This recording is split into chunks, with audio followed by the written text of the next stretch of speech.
She's not really family, she needs to earn her keep. That's what my stepmom said, loudly, while I was in the next room doing her dishes. Hi, I'm Chloe. For years, I was the invisible one, the helper, the outsider, the girl behind the sink while everyone else sat at the table. But I didn't stay silent forever.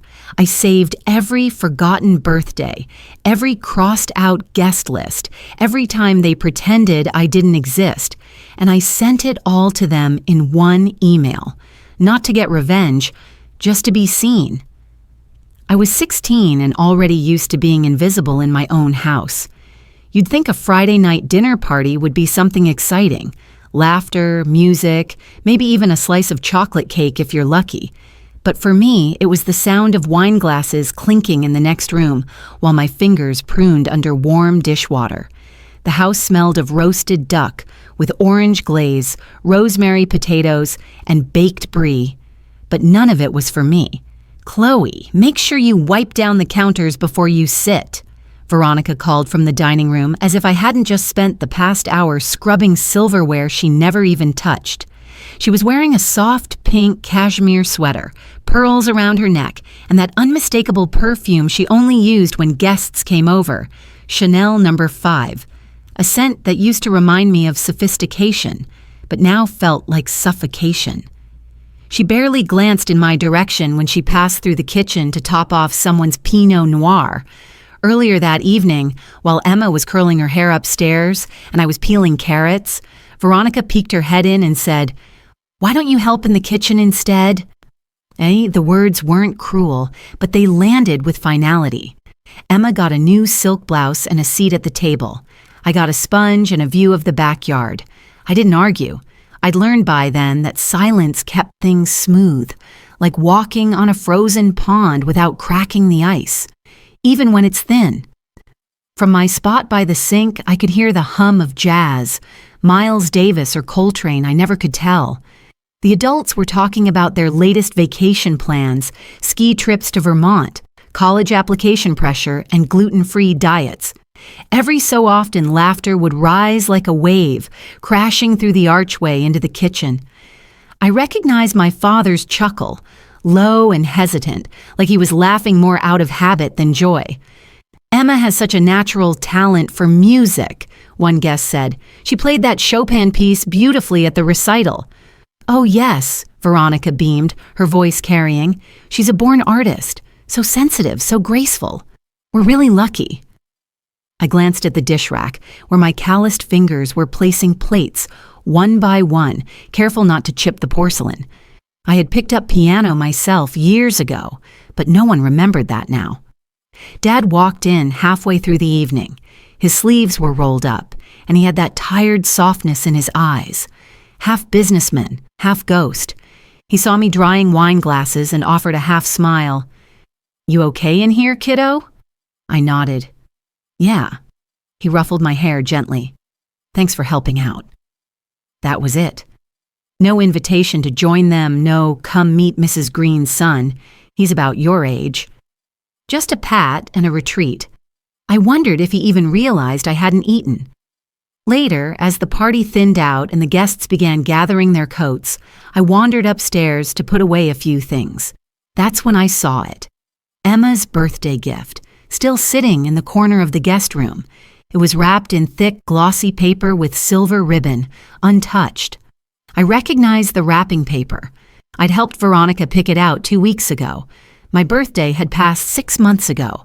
I didn't get a gift that year, not a card, not even a cupcake. I told myself maybe it just slipped their minds. Now I wasn't so sure. I picked up the box gently, turned it over, and saw a tag. "To my precious Emma, always shining bright. Love, Mom."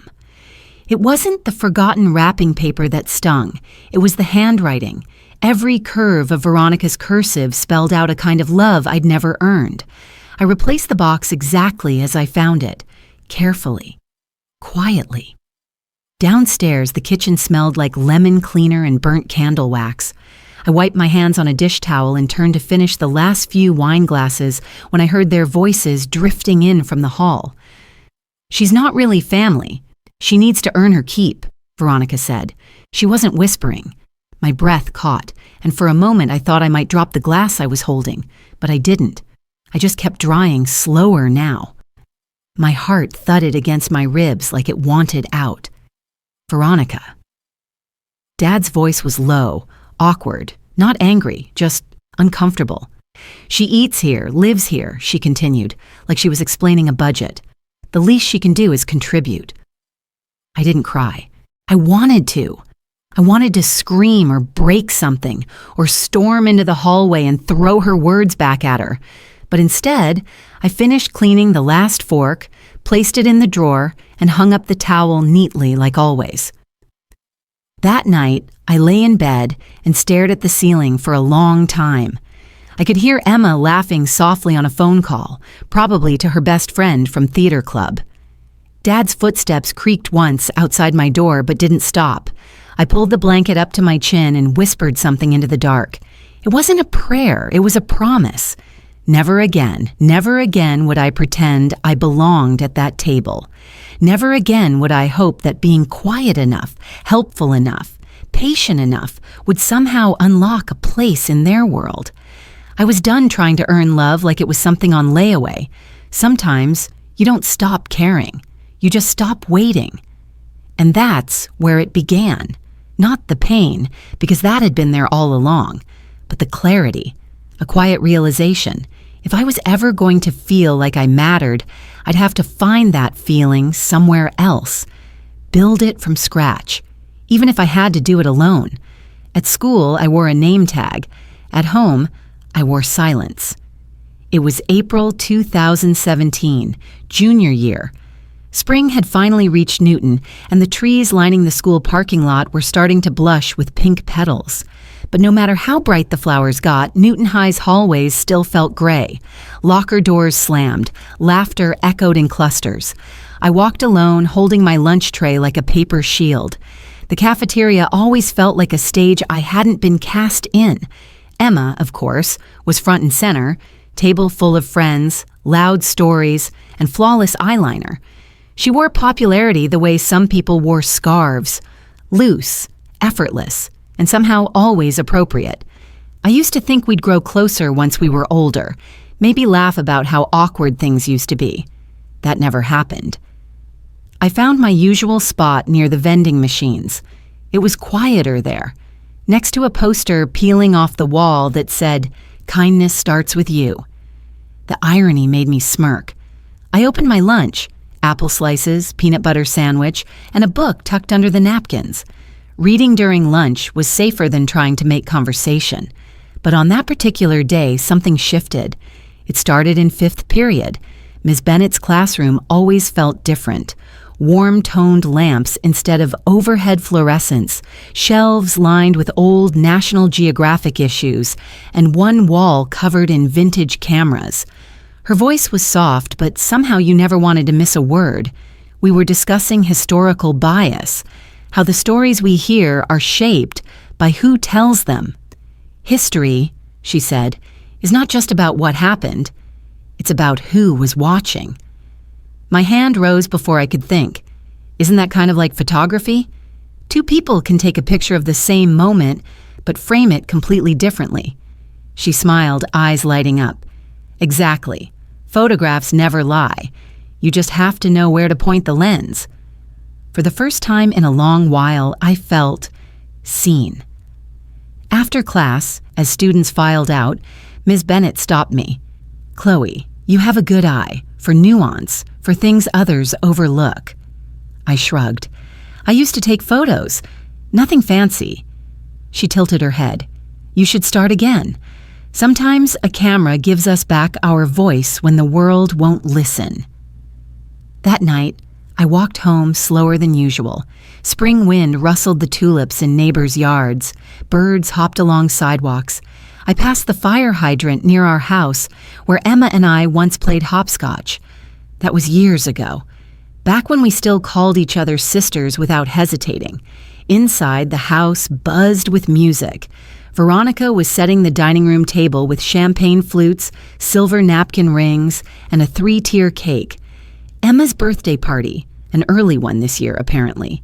I hadn't been told. I went upstairs to change and found the invitation on Emma's desk. It was pink with gold trim, the kind printed from a boutique stationery shop. Emma's 18th birthday, a night in Paris, glitter stars and Eiffel Tower clip art. At the bottom, there was a handwritten guest list. I saw my name, or rather, I saw what was left of it, crossed out in black ink. My stomach twisted. Maybe it was an accident. Maybe Emma had changed her mind. But then I heard Veronica downstairs. Make sure there's enough seating for 20. No, Chloe won't be joining. She wouldn't really fit in anyway. I didn't move, just stood there, holding that invitation like it might burn a hole in my palm. Veronica's words weren't screamed. They didn't need to be. Some wounds don't require volume, just clarity. Later, I sat on the floor of my room, the house shaking faintly with music and laughter from downstairs. Emma's friends arrived in sparkly dresses, their voices rising in mock French accents. Someone knocked over a chair. Veronica laughed, warm and relaxed, the kind of laugh I hadn't heard in years unless guests were present. I opened the closet and reached under a pile of old shoe boxes until I found it. My first camera. A hand-me-down Nikon scratched along the bottom, missing a lens cap and still perfect in my eyes. I wiped the dust off the screen and held it like an old friend. If no one would see me, I'd make sure they couldn't ignore the truth. Maybe I couldn't make them invite me to the table, but I could document who got to sit there and why. That week, I started taking photos again, not of sunsets or pets or posed smiles. I captured quiet things. The janitor eating alone on a bench, the lunch monitor who always gave extra apples to kids who forgot their wallets, the student falling asleep in the library because home was too loud. Sometimes Olivia would glance at my screen and say, "That's beautiful," without trying to say more. Mateo started joining me after class, asking about camera settings, shadows, and how I always found moments that mattered. They didn't know everything about me, but they didn't ask me to be someone else either. I didn't tell them about home. Not yet. But it felt nice not to wear silence all the time. One afternoon, Ms. Bennett gave me a dusty binder filled with old black and white prints from students before me. "Think of this as your inheritance," she said with a wink. "Just promise me you'll add to it." I promised. And for the first time in years, it felt like a promise I could keep. My camera became a shield and a witness. I didn't set out to become an archivist of my own life. But when silence becomes your only companion, you start listening differently. And when your existence is edited out of family photos, party invitations, and casual conversations, something inside you starts to document, if not for justice, then simply to prove you were there. Christmas morning, 2019. I was 18, just back from my first semester at UMass Boston. I had brought home a small ceramic snowflake I made in a campus pottery class, planning to give it to Veronica as a holiday truce of sorts. I even wrapped it in tissue and tied it with twine. But that morning, I sat on the staircase, just out of view, watching Emma tear through a sea of presents under the tree. Noise-canceling headphones, a Polaroid camera, a pair of boots she'd casually mentioned during Thanksgiving. Kevin handed her each one, with a proud grin. Veronica clapped and cooed. The fireplace crackled. Christmas jazz played softly in the background. No one said my name. There wasn't even a stocking for me on the mantel. I didn't cry. I just tapped the screen of my phone, set to record, propped carefully behind a row of holiday candles. Later, when I handed Veronica the snowflake, she looked confused for a beat too long. "Oh, Chloe, that's sweet," she said, as if I'd gifted her a coupon for expired cheese. She didn't open it. I told Kevin afterward, half laughing, half daring him to notice. They didn't even get me a card. He rubbed the back of his neck, looked away, and mumbled, "Don't overthink it." The holidays are stressful. That phrase, "don't overthink it." It became a kind of punctuation in our conversations, a tidy way to end things before they ever began. By January, I started saving everything: screenshots, Voicemails, calendar reminders I wasn't on, group messages that ended mid-sentence when I entered the room. It didn't feel petty. It felt necessary. One afternoon in the library, I shared it with Olivia and Mateo over lukewarm coffee and a shared bag of almonds. Olivia listened carefully, her fingers tapping the zipper of her coat. "You should record everything," she said. "One day you'll need it." Mateo nodded. "People treat you like you're crazy until you show them the footage." I didn't know what I'd do with it yet. I just knew I wasn't going to be erased quietly. That Easter, I came home from work early. I worked part-time at a bookstore by then, mostly shelving and dusting, but I loved it. The smell of paper and quiet made more sense than the people at home. Veronica was in the kitchen with Emma, typing away at her laptop. I wasn't trying to spy, but I noticed the screen when I walked behind her on my way to the fridge. It was an email draft, a family brunch planning sheet. My name was on the list for half a second. Then, with a quick flick, she pressed delete. Just like that. I backed away, pretending to refill my water bottle. That night, I set up a folder on my computer. I called it Living Archive. Each file had a date and a title. Christmas, no gifts. Email, deleted name. Kitchen, ignored again. Birthday list, Emma only. Each piece felt small on its own, but together they started to tell a story. Miss Bennett called once that spring. I was folding laundry in my dorm when her name lit up my phone. "You doing okay, Chloe?" "I'm documenting," I said, "just like you taught me." She was quiet for a moment. Then, "I hope one day you get to stop doing that." Me too. That summer, I went home for a long weekend. The air was thick with humidity, the kind that makes your clothes cling and your patience shrink. Emma was packing for a trip. Luggage lined the hallway, passports laid out on the counter. I hadn't heard anything about a vacation. In the upstairs bathroom, I opened my email and saw the forwarded thread from Veronica. Sent accidentally, I assume. Or maybe not. Subject, vacation, Hawaii, final guest list. The body read, "Keep Chloe out of this. She's dead weight. Better if she stays behind. She'd just sulk and ruin the vibe." I didn't move for a long time. Dead weight. I wasn't even hurt. That part of me had been cauterized long ago, but I was tired. Tired of being surprised by the same kinds of cruelty, tired of wondering if things would ever change. So I did what I'd trained myself to do.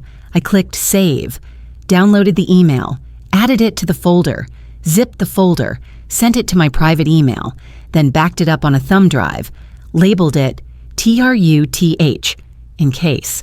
That night, I lay in bed, eyes wide open, ceiling fan spinning overhead like it was counting the minutes I wouldn't sleep.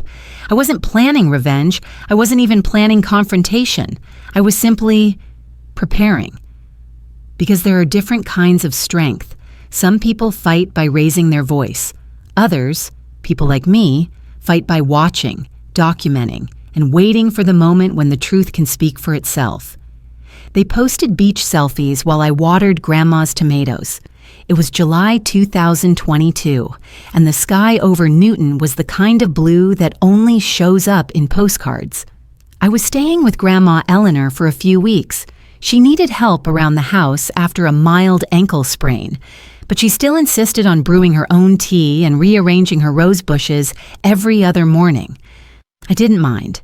The pace was quiet, steady, something I hadn't felt in years. That morning, I was standing in the backyard, hose in hand, watching the water arc over the tomato plants she cared for like children. The sun was already warm on my shoulders. My phone buzzed in my pocket. A new post from Emma. I opened Instagram and saw them all there. Emma, Veronica, and Dad, smiling in coordinated linen outfits, standing barefoot on a dock in Bar Harbor. Caption, "Family time well spent." Another post showed them toasting with champagne at a beachside dinner. Then Emma in oversized sunglasses posing poolside, Dad behind her holding a tropical drink. I hadn't even known they were going. No one said a word. I sat down on the porch steps and stared at the screen, letting the sun blind me a little. It was easier than blinking away the sting in my eyes. It wasn't just the trip, it was the ease with which they'd edited me out. Again. Later that afternoon, Grandma Eleanor poured us both a glass of iced tea, her signature blend with hints of mint and lemon balm. She didn't ask why I'd been quiet. She never needed to. "People have strange ways of loving," she said, setting her glass down gently. "Sometimes the people we love hurt us most because they never saw us clearly to begin with." I didn't answer right away. Instead, I reached down and scratched behind the ears of her old golden retriever, Penny, who was half asleep under the table. "I think," I said finally, "they never tried to see me." Grandma didn't argue. That evening, I helped her organize a few old boxes in the guest room closet. She was looking for her sewing kit. As I pulled out a stack of papers and folders, one thin envelope fluttered to the floor. It had Veronica's handwriting on it. Curious, I opened it. It was a printed copy of an email forwarded from Veronica to a longtime friend. I could tell from the tone. Chatty, self-assured. "She'll be fine with the old lady," it read. "She's not really our responsibility anymore. And honestly, Chloe's always been a bit much. The house is more peaceful without her brooding around." I stared at the words until they stopped making sense. Not our responsibility. I wasn't even angry, just hollow. That night, I sat at Grandma's kitchen table long after she'd gone to bed. The ticking of the wall clock felt louder than usual. Outside, the summer breeze rustled the hydrangeas. Fireflies blinked near the fence. I opened my laptop, and I began. Every screenshot, every voice memo, every clipped comment, every deleted invitation, every birthday forgotten, every list I'd been removed from. 2 years' worth of being politely ignored, carefully sidelined, dismissed not with cruelty but with indifference. I organized everything into folders by date, labeled each file, added contextual notes. There were recordings from Christmases, birthdays, Mother's Days. There were transcripts of texts, images of shopping lists, one calendar invite with Chloe scribbled and then crossed out. It wasn't just proof, it was a timeline of erasure. At the end, I wrote a single paragraph. "Dad, I'm not asking for anything. I just want you to see what you've missed." Chloe, I CC'd Grandma Eleanor, not as a backup, but as a witness, someone who'd seen me this whole time, even when no one else had. My finger hovered over the send button. I breathed in slowly, and then I pressed it. The email disappeared into the digital ether. I closed the laptop and stared at the blank screen, my own reflection staring back in faint outline. The house was silent. Penny had padded upstairs. The porch light buzzed faintly. I leaned back in the chair and folded my hands. I didn't expect anything, but I also wasn't hiding anymore. 2 hours later, my phone rang. I let it ring once, twice, 3 times. Then I picked it up. Dad's voice came through, quiet and cracked. "Chloe," he said, then paused like the words were stuck somewhere painful. "Why didn't you tell me sooner?" I closed my eyes and let the silence speak for itself. The air was colder than usual that evening, not the kind of chill that made you shiver outright, but the slow creeping kind that settled into your skin and reminded you summer was over for good. The apples in the ceramic bowl on the dining table were bruising slightly at the edges, their skins beginning to wrinkle.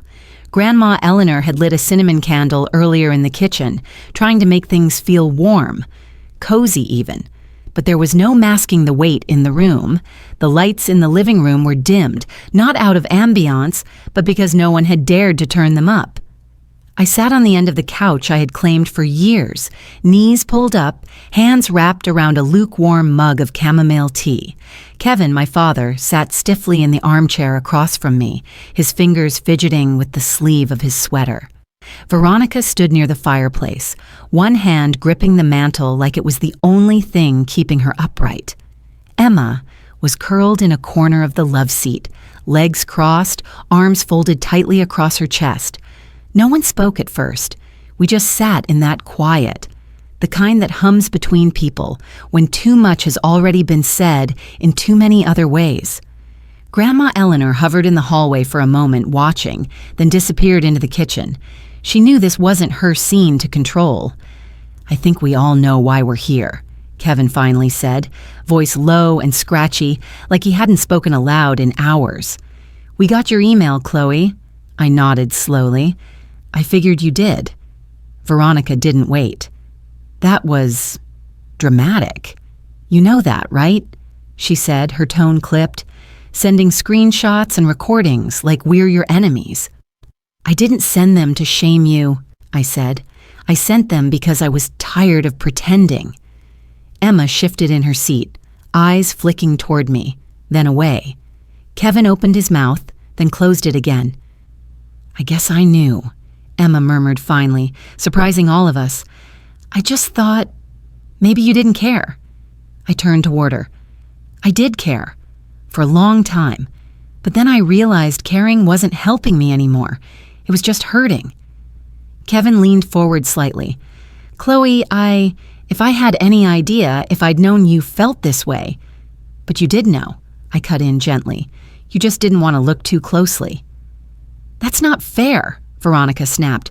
"We gave you everything, a roof, food, clothes. You were never unloved." "Being provided for isn't the same as being loved," I said. I wasn't asking for luxury. I was asking for eye contact, for someone to remember my birthday without needing a Facebook reminder, for someone to ask how I was doing and really listen. Veronica rolled her eyes and crossed her arms. "So now I'm the villain. Of course." "No one said that," I replied, "but actions have consequences, Veronica, and silence, that has a cost too." Grandma Eleanor returned briefly, placing a small plate of lemon shortbread cookies on the table, then exiting again without a word. Her silent support felt louder than any defense I could make. "I used to feel guilty," Emma said, her voice quieter now, more fragile. "I knew I was the favorite. I liked it, but sometimes I wondered if I deserved it." "You were a kid," I said. "You didn't ask for favoritism, but you didn't stop it either." "I know." Kevin sighed and rubbed his eyes. "I failed you, Chloe. I know that. I wasn't present enough. I let things slide. I don't know what I thought. You were always so quiet. I thought you were okay." "I was surviving," I said. "That's not the same." He looked up at me then, really looked. There were lines in his face I hadn't seen before. Guilt settled into his features like a shadow he couldn't shake. "I want to do better," he said. "Come back home. We'll try again. Let's start over." I shook my head. "I'm building something now," I said softly, "and it's not built on being tolerated." Veronica turned her back to us, staring into the unlit fireplace like it could swallow her. Emma didn't move. "I'm not angry anymore," I added. "Not really, just done." The clock on the wall ticked loudly in the silence that followed. Kevin swallowed hard.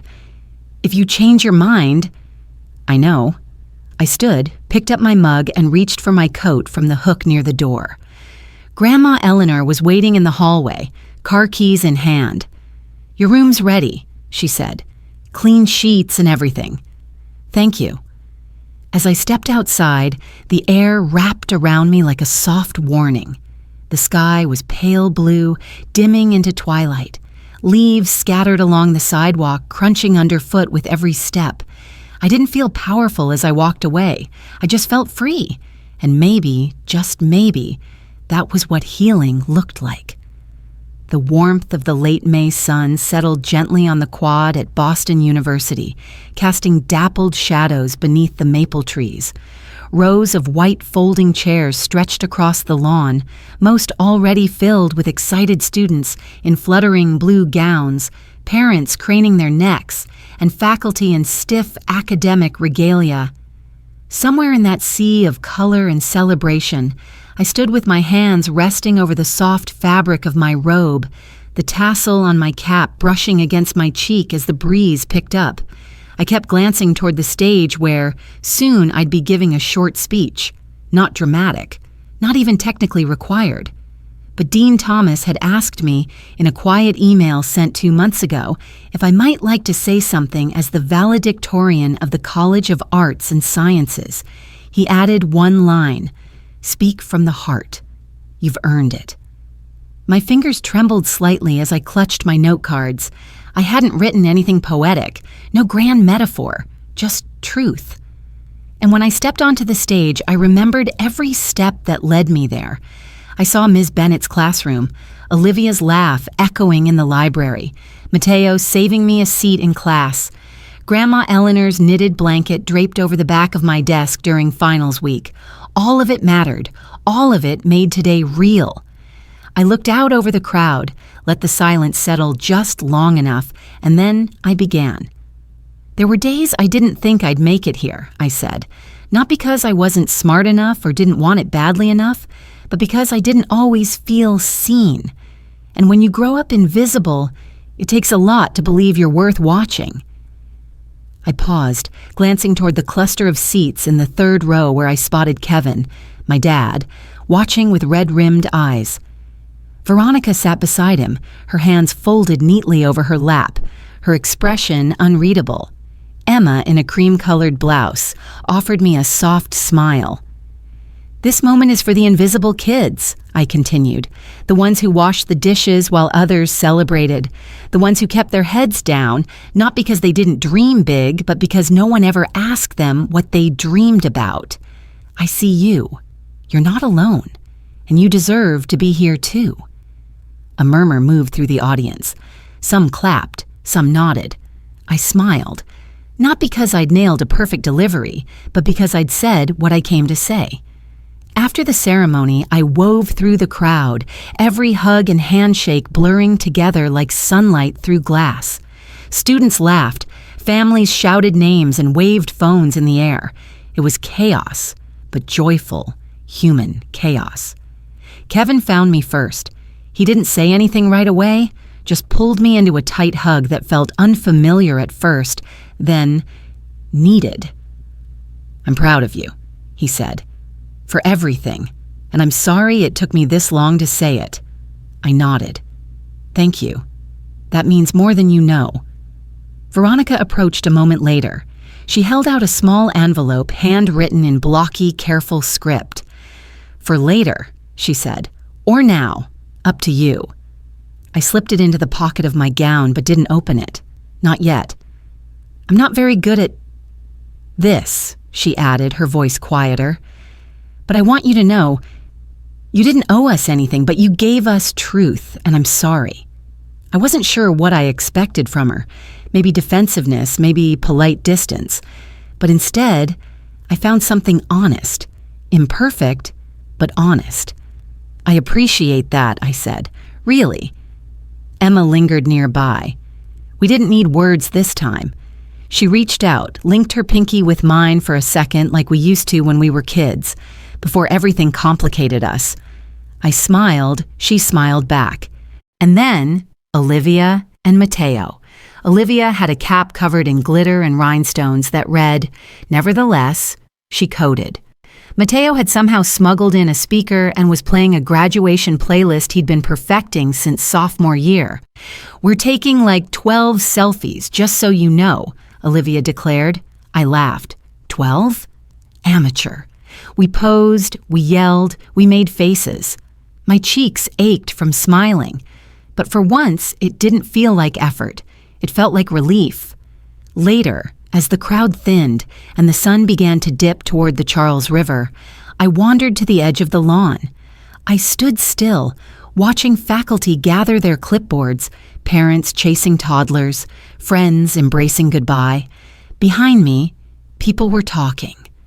Life was moving, but for the first time in years, I didn't feel like I was standing behind a glass wall watching it happen to other people. I was here, present, belonging. I pulled out the letter from Veronica. It was short, honest. She wrote about not understanding what she was doing wrong until it was too late. She admitted envy, confusion, and fear. She said Eleanor had helped her see things more clearly. She said she was trying, even if it didn't look like much from the outside. I'm not asking you to forgive me today, she wrote, just to believe that people can grow, even if slowly. I folded the letter and tucked it back into my bag. Nearby, Ms. Bennett approached. I hadn't seen her during the ceremony, but now she stood there, just as I remembered. Earth-toned scarf, oversized sunglasses, the kind of calm energy that made you feel safe. I got your letter, I said. Thank you. You took the long road, she said, but it's yours now. We hugged. It was brief, but enough. As the afternoon wore on, most of the chairs had emptied, leaving behind programs crumpled on the grass and the faint echoes of applause lingering in the breeze. I wandered past the old stone fountain near the science building, where Eleanor was waiting, hands folded over her handbag, a wide-brimmed sun hat shielding her from the sun. You did it, she said, her eyes welling up before she could stop them. I did, I whispered, and you helped. She took my arm as we sat down on the fountain's edge. You know, she began, her voice low and thoughtful, when you came to live with me, I thought I'd just be giving you space. But what you really needed was someone who saw you without asking you to earn it. That hit harder than I expected. I didn't know what unconditional looked like until you, I admitted. You earned none of what happened, Chloe, she said firmly, but you earned everything you built from it. We sat in silence for a while, watching families drift off, students throwing caps for pictures. Across the lawn, I caught sight of Veronica still seated, reading something in her lap, my speech program maybe. Kevin stood beside her, shielding his eyes from the sun, and Emma was crouched nearby, taking a selfie with Olivia and Mateo. I used to think healing meant everyone had to apologize, I said. Eleanor tilted her head. And now? Now I think healing just means I don't carry it alone anymore. I don't let it define me. That's enough. She squeezed my hand. Later that night, I'd open the window of my little attic room in Eleanor's house and feel the cool spring air sweep in. I'd place my diploma on the desk beside a framed photo Olivia took of all of us laughing under a shower of confetti. And I'd write the first line of a story. Not an essay. Not a journal entry, just a story. It started with a girl no one saw, and it ended with a woman who saw herself clearly and chose to keep walking forward. As Chloe walked into the future, she no longer felt the weight of old wounds holding her back. With her own name and path ahead, she understood that sometimes the hardest steps lead to the most important journeys. Life teaches us that true strength comes not from holding on to resentment, but from embracing who we are and finding peace in our own worth. Family, though imperfect, can be a place of healing when we're willing to listen and forgive. If we learn to open our hearts and see each other for who we truly are, the path to connection becomes clear. If this story resonated with you, I'd love to hear your thoughts and reflections. Share your experience, and together we can continue finding strength in the stories we share.